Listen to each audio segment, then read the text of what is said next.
magkasama na yan, dalawang yan. Naku, paano ka na? Palalayasin ka na nila. Eche, puwera ka na! Kilalanin bilang tao! Ipatanggol si Hope! Kilalanin bilang tao! Ipatanggol si Hope! Kaisa-isang apo ko lang nga yan eh. Pero nais ko sana magpasalamat sa inyo, Trixie, Denver at Ralph, at kay Miss Sarah. Dahil inalagaan niyo si Hope. Kundi dahil sa inyo, hindi siguro mabubuo ang pamilya namin. Ayos lang sa'yo na makihati ako kay Ma'am Bea. Carnation, hindi naman nababawasan ng pagmamahal kapag sinushoot sa iba. Mas lalong lumalaki yun eh.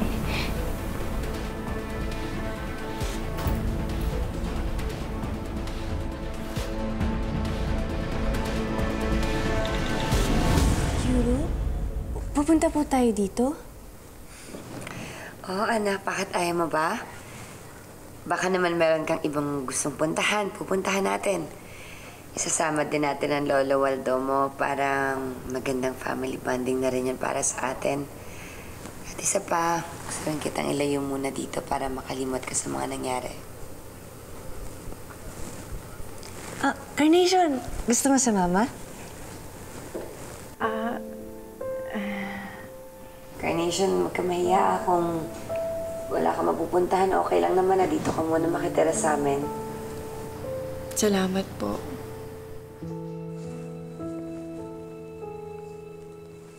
Ilang araw makalipas ang press conference ng first ever successful na human clone na si Hope, tuloy pa ang debate tungkol sa pagkatao niya. Marami ang nagsasabi na hindi dapat pinayagang mangyari ang cloning na ito. May mga bansang nagulantang sa existence ng human clone na si Hope at may mga nagsasabing hindi pagbubuksan ang bansa nila para sa kanya. It's unfair. Pero ngayong hapon, naglabas na po ng statement ang Pangulo ng Bansa tungkol sa estado ni Hope Sebastian. At ayon sa statement, dapat kilalanin si Hope bilang isang tao, isang Pilipino na may karapatang mamuhay ng ligtas at papayapa. Pinapaalalahanan din ang lahat ng mga bumatikos at nanapit kay Hope na mananagot kayo sa batas ng tao.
O, Nay, nakakuha na ako ng abogado galing Pau.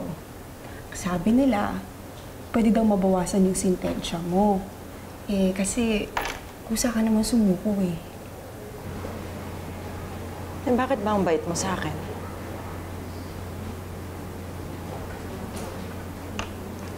Dahil nanay kita. Diba, Nay, tayong dalawa naman talaga yung magkakampi. Kahit nga noon na ang sama-sama ng mga ginagawa natin. Nay, ngayon pa ba ako susuko? Ngayon na tama yung ginagawa niyo.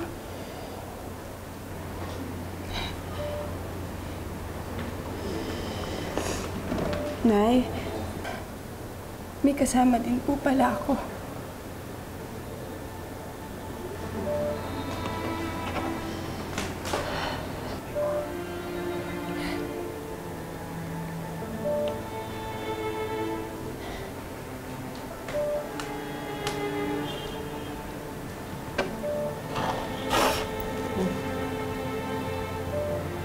Anong ginagawa mo dito?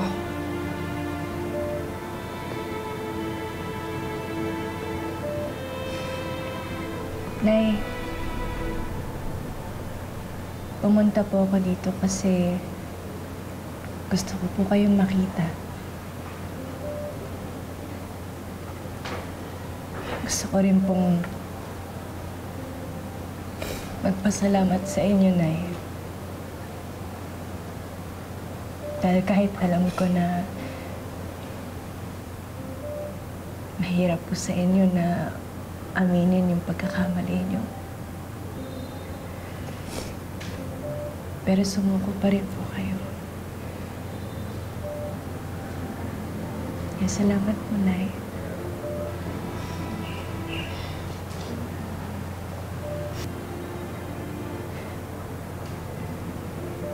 Gusto ko rin pong sabihin sa inyo, Nay, na wala na po akong sama ng loob sa inyo.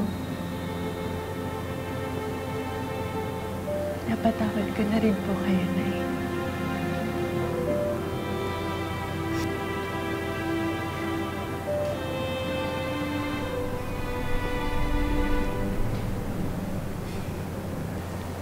Nay.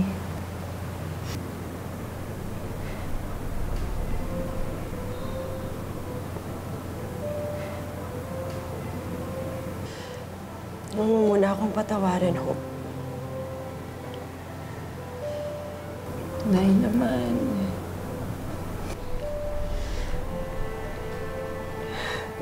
Huwag muna kasi. Hindi naman ako humihingi ng tawad sa'yo.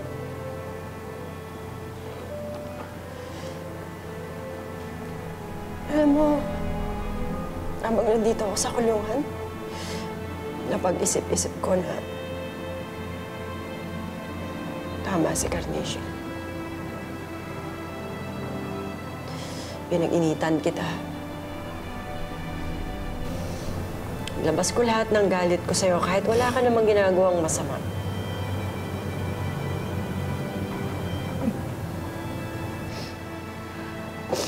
Namukha rin akong pera. Kaya, kung ano-anong ginawa ko sa inyong dalawa.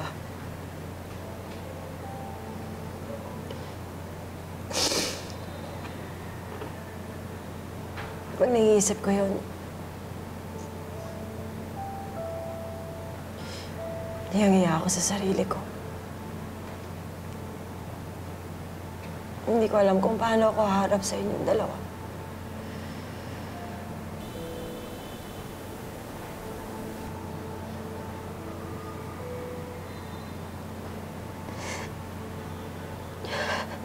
Hindi ako naging mabuting ina.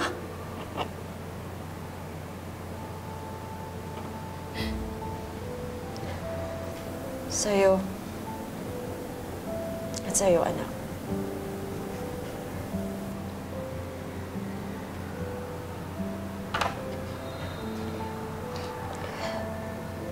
Sana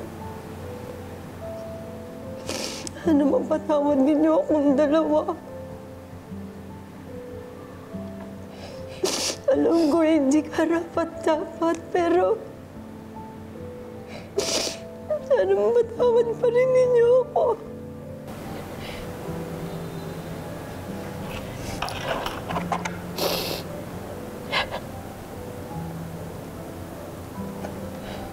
Nay.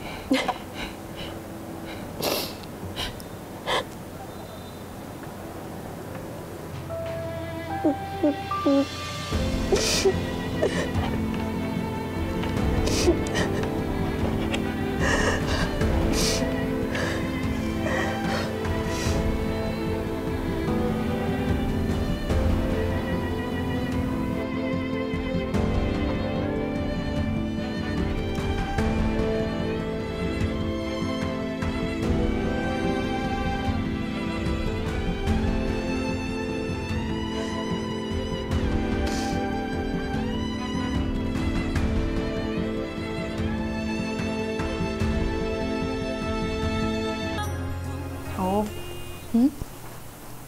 Salamat, ah. Para saan? Syempre, dahil pinatawad mo ko, tsaka si nanay, napakabait mo talaga, no? Siguro kung sa akin nangyari yun, hindi ko mapapatawad lahat ng nanakit sa akin. Carnation, magagawa mo rin yun. Dahil alam ko, mabuti ka ring tao. Binula mo pa ako, ha? Binula mo ako? Totoo naman! Totoo naman yun. Pinagtanggal mo ako sa maraming tao. Kay Nay Lorna. Ginawa mo yung tama. Kahit nung hindi pa tayo magkasundo. Kaya salamat, Carnation. Sa pagliligtas mo sa akin. O ano? Ano na tayo? Magkaibigan. Magkapatid. Okay ba yun?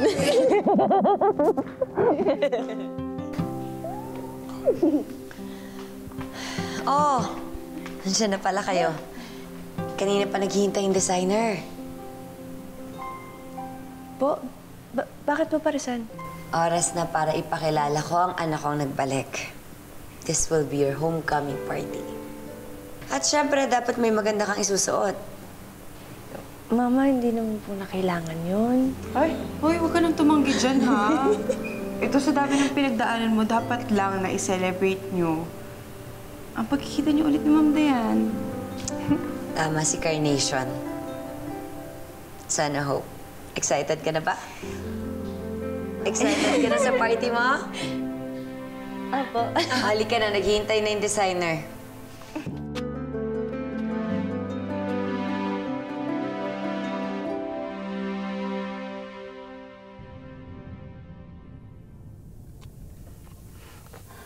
Kuya, ano ba?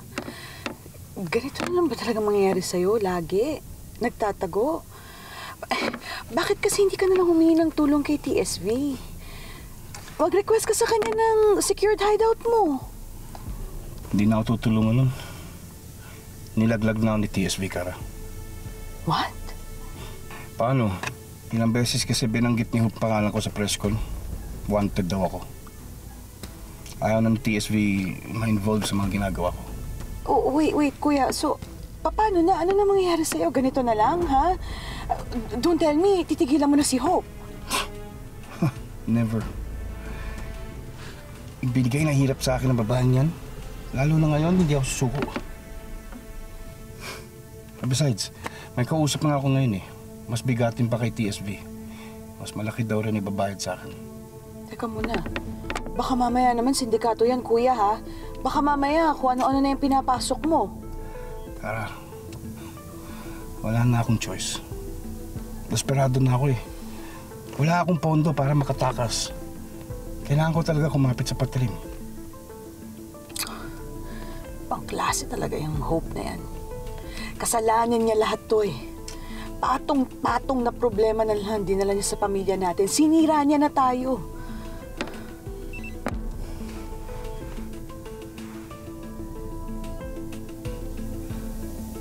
Oh, wow.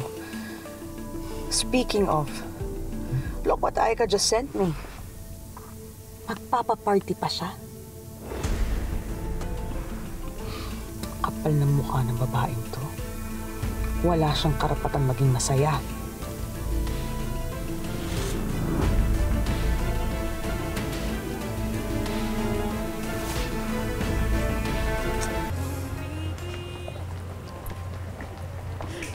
Naks naman, Sir Ralph. Pinagandaan, ha? Siyempre, ayoko mapahiya kay Hope eh.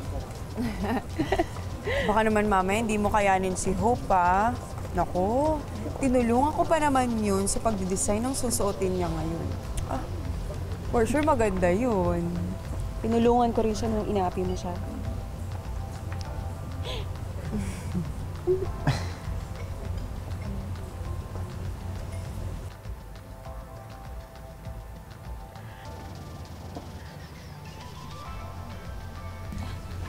Dude, ayos ka lang?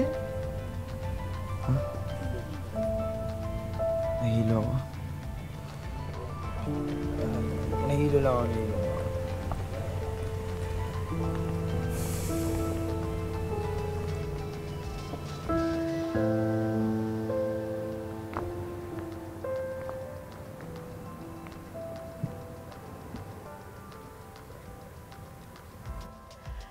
May I have your attention, please?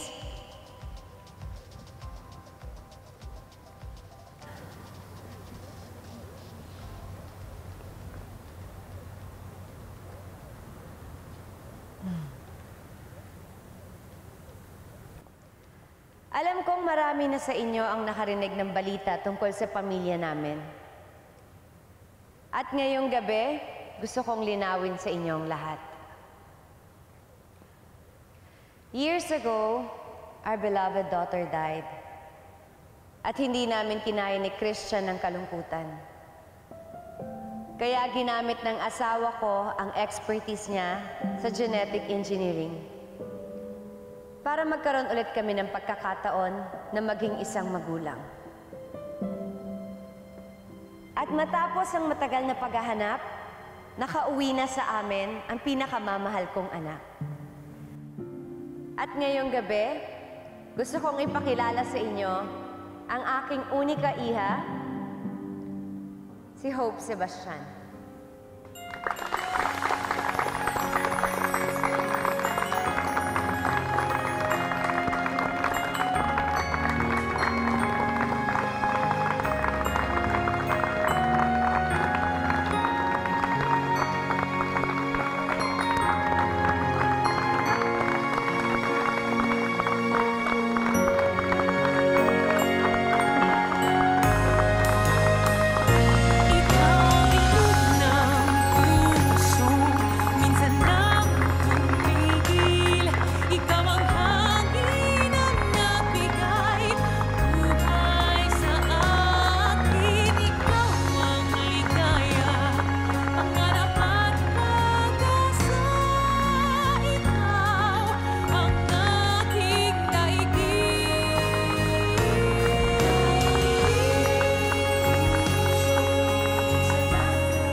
Bessie! Hope! Daming taong nakatingin sa akin. Makikita kaya nila yung peklat ko sa lubid. Oh, hindi na lang mapapansin kung ano yung nasa likod mo. Lahat ng tao rito nakatingin sa mukha mo. Yun, no? Hindi ka na muna.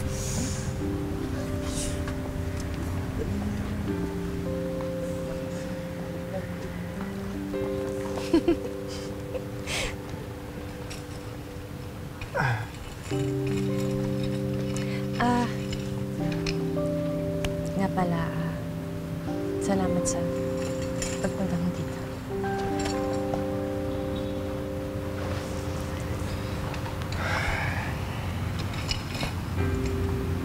Hindi ko na pala lampasin itong gabi na to.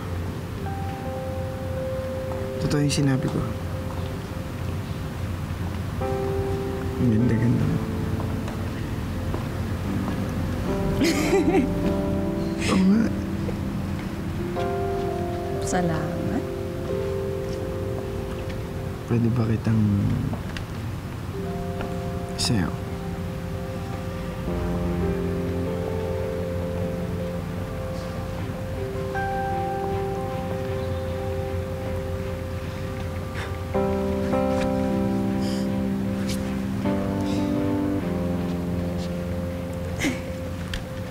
Paano ulit? Uulitin ko. Pwede ba kita isayaw? Ang gusto mo?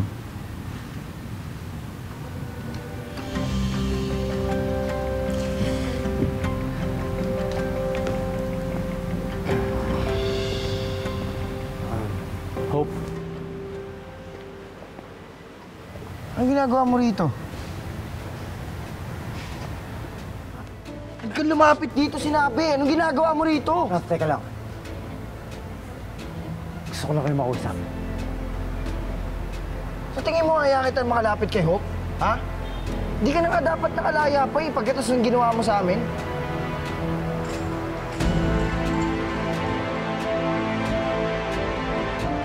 Please, kung pwede, makinig muna kayo sa akin. Hindi ako pumunta dito para makipag-away. Hope, gusto ko lang humingi ng tawad sa inyo.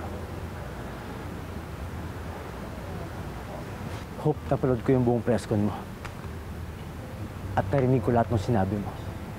Tama ka. May sarili kang pagkatao. At dapat hindi ka ginagamit ng ibang tao para sa sarili ng interes. At finally, magkasama na kayo ni Misty.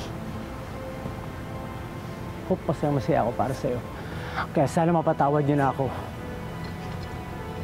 Bago man lang ako sumuko sa mga pulis at nala ko pagbayaran yung mga kasalanan ko.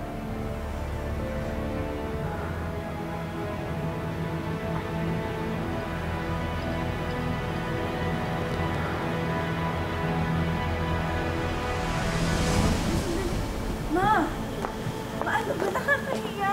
Tara. Sinasabi ko na nga ba, dito ko lang mahahanap ang nawawala kong asawa. Hindi mo ba talaga tatantanan tong babaeng to, ha? Eh kung kalbuhin ko siya sa harapan yung lahat, magugustuhan mo pa rin? Kara na ba? Kara, tama na! Tumigil ka lang, ha? Bakit ako pinipigilan ninyo? Nakakahiya! Ha? Nakakahiya!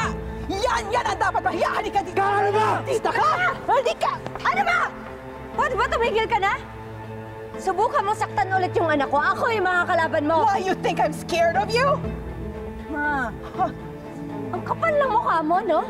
Nagpunta ka dito at manggugulo ka? Baka nakakalimutan mo yung ginawa niyo magkapatid sa anak ko.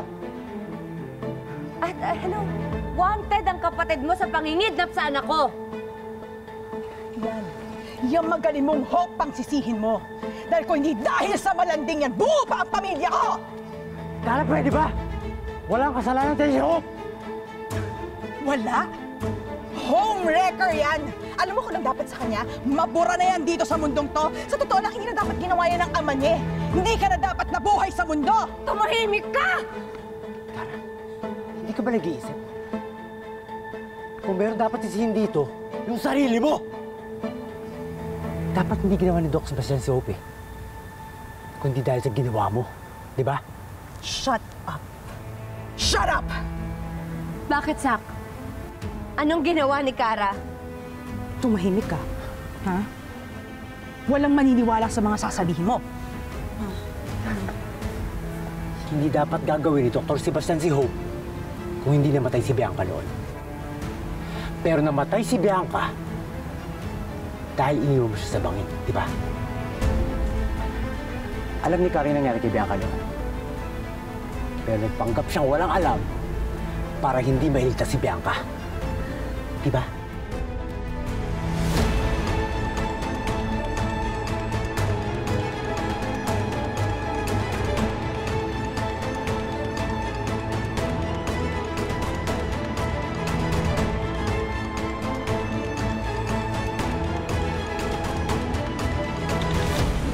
Sorry kasi nadadamay ka sa gulo ng buhay ko.